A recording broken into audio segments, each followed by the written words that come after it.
52 na ang nakaraan noong ideklara ni Pangulong Ferdinand Marcos Sr. ang Batas Militar sa Pilipinas noong Setyembre 21, taong 1972.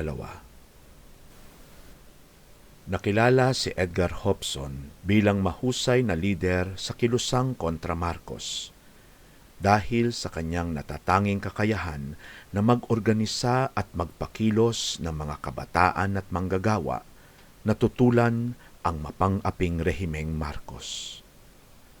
Ang matibay na pagtataya ni Hopson sa paglaban para sa demokrasya at katarungan kahit pa buhay ang kapalit, ang tunay na bantayog ng kanyang kabayanihan.